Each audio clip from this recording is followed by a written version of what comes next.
औलाद का मोह। दिलीप और सुधांशु नाम के दो भाई थे। दिलीप की शादी कावेरी के साथ हुई और सुधांशु की शादी माया के साथ। शादी के बाद दोनों भाई अपनी अपनी पत्नी के साथ खुशी खुशी रहा करते थे। दोनों भाइयों के परिवार एक ही घर में रहता था।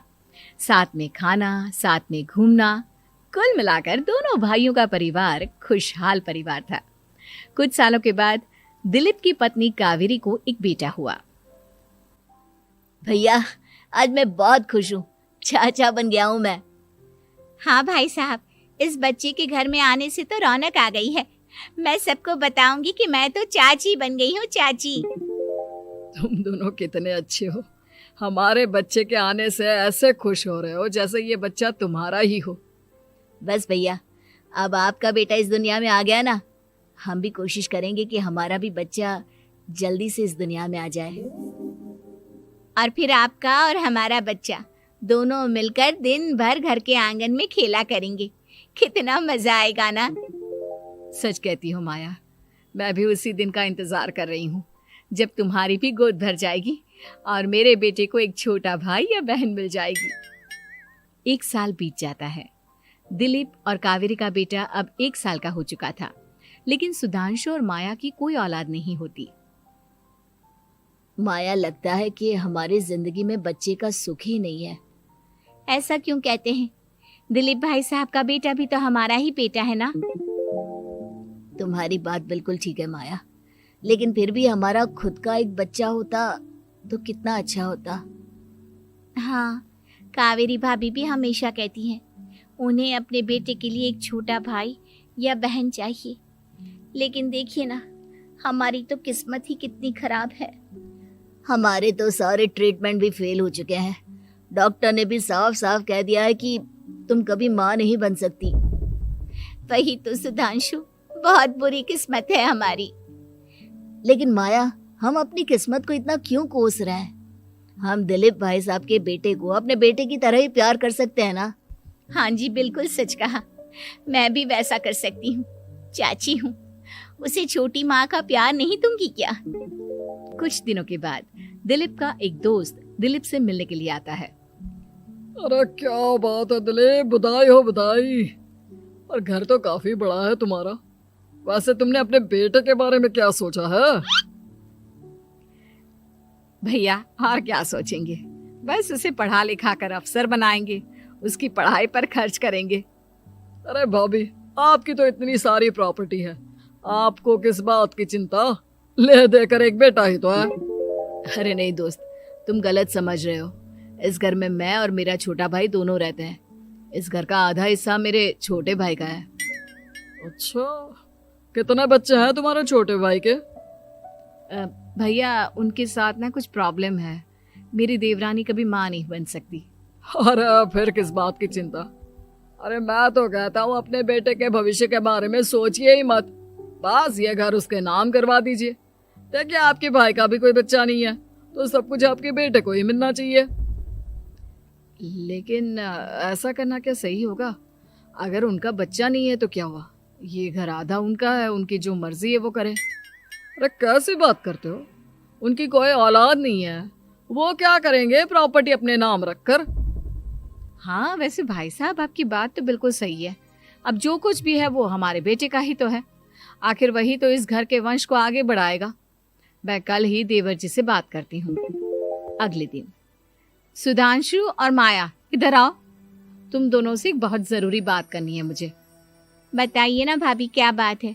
आपको कहीं जाना है तो आप अपने बेटे को मेरे पास छोड़कर जाइए। मैं ही पूरा दिन रख लूंगी उसे। अरे नहीं माया, वो तो मुझे पता है। मैं किसी और चीज के बारे में बात करना चाहती हूँ।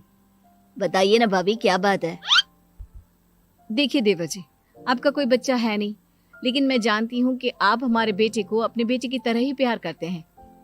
भाभी, बेटी की तरह नहीं, वो हमारा ही बेटा है। मेरे लिए तो वो मेरा ही बच्चा है।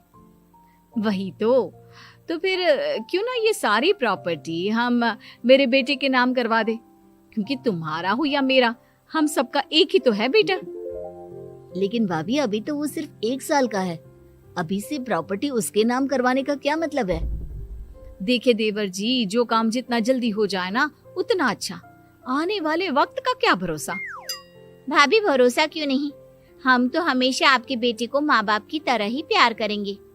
हाँ, लेकिन फिर भी मैं चाहती हूँ कि ये सारी प्रॉपर्टी मेरे बेटे के नाम हो जाए। अब मुझे नहीं लगता तुम दोनों को इसमें कोई भी परेशानी होगी, है ना? भाभी वैसे तो आप जो कह रही हैं वो बहुत जल्दबाजी है, लेकिन फिर भी अगर आपको ऐसा लगता है तो ठीक है, कल ही प्रॉपर्टी के पेपर बनवा लीजिए, मैं और माया उस पर साइन कर देंगे। इस तरह से अगले दिन प्रॉपर्टी के पेपर बनवाकर सारी प्रॉपर्टी दिलीप और कावेरी के बेटे के नाम पर करवा दी जाती है। कुछ दिनों के बाद सुधांशु, सुबह सुबह ये कौन लोग आ गए हैं तुम्हारे घर पर? भैया वो ऊपर वाला कमरा खाली पड़ा था ना, सोच रहा था किराएदार रख देता हूँ। लेकिन किराएदार रखने से पहले आपने हमसे पूछा भी नहीं। भाभी इसमें आपसे पूछने वाली क्या बात थी, हमें एक ही कमरे की जरूरत थी, इसलिए सोचा दूसरा कमरा किराया पर दे देते हैं, कुछ इनकम हो जाएगी।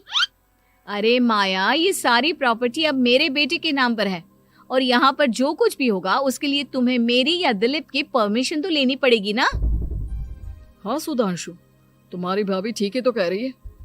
अब देखो, तुमने खुद अपने हाथों से ये प्रॉपर्टी हमारे बेटे के नाम की है, वह अभी बहुत छोटा है, तो इस घर से रिलेटेड सारे फैसले तुम्हें हमसे पूछ कर लेने चाहिए। भाभी हमें तो लगा था कि आप हम लोगों से बहुत प्यार करती हैं, लेकिन आप तो हमारे साथ भेदभाव करने लगी। अरे, इसमें भेदभाव करने वाली क्या बात है? और मैंने कौन सा तुमसे कुछ गलत मांग लिया? अरे ले देकर मेरा बेटा इकलौता इस पूरे वंश का वारिस है, सब कुछ उसके नाम है। तुम्हें इस बात से जलन क्यों हो रही है?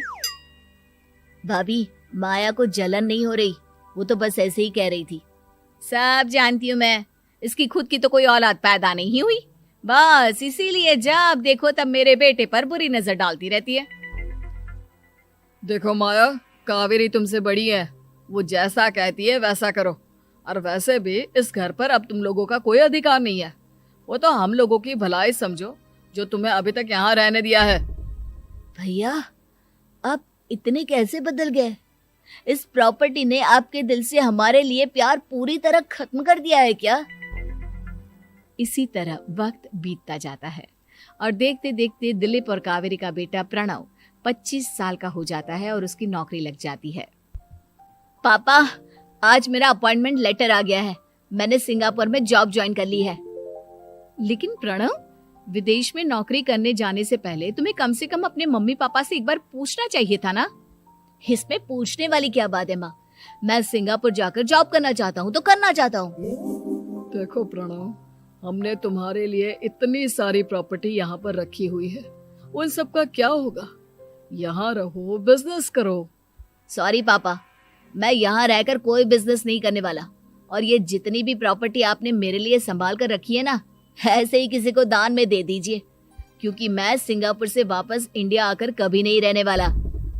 दिमाग खराब हो गया है तेरा, जानता नहीं तेरी वजह से हमने तेरे चाचा चाची से लड़ाई करके पूरा घर तेरे नाम करवा दिया था। हाँ तो ऐसा करने से पहले आपको सोचना चाहिए था ना। और मम्मा, मैं तो वैसे भी उस वक्त 1 साल का था, मेरा इस मैटर से कोई लेना देना नहीं है। कैसी बात कर रहा है ये लड़का? अरे तेरी वजह से अपने छोटे भाई से दुश्मनी लेकर बैठा हूं मैंने तो उसे घर से भी निकाल दिया। जानता नहीं तू, बाजू वाले घर में एक छोटा सा कमरा किराए पर लेकर रहते हैं तेरे चाचा चाची, और ये सब मैंने तेरे लिए किया। देखिए पापा, आपने जो कुछ भी किया अपने लिए किया।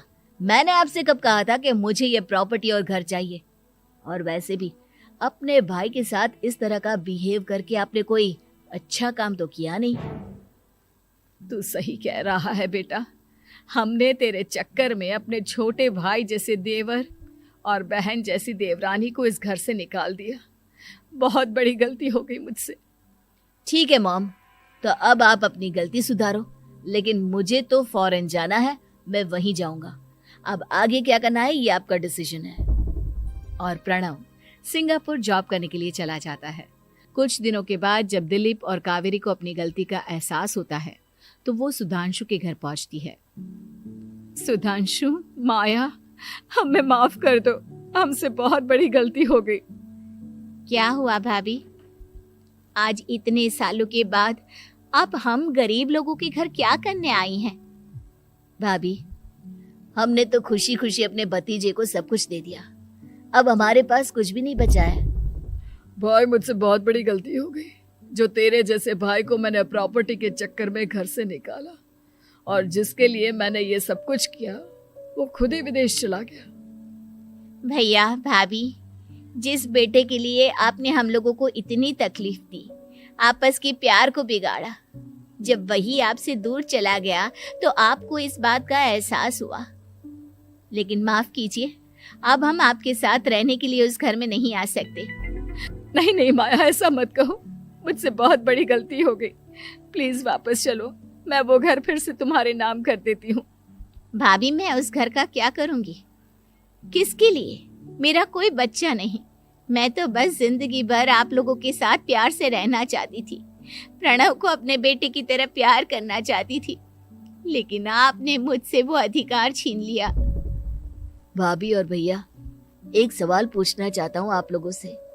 जो बच्चा कुछ ही दिन पहले दुनिया में आया हो, जिस बच्चे के भविष्य का आपको पता ही ना हो, उसके लिए अपने पुराने रिश्तों को तोड़ देना, अपने सगे रिश्तेदारों से दुश्मनी मोल लेना, उनके साथ झगड़ा करना, उनकी बेइज्जती करना, क्या ये सही है?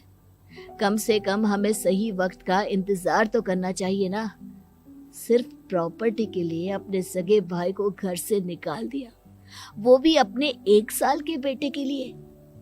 क्या ये वाकई में सही था? जवाब दीजिए मेरी बात का।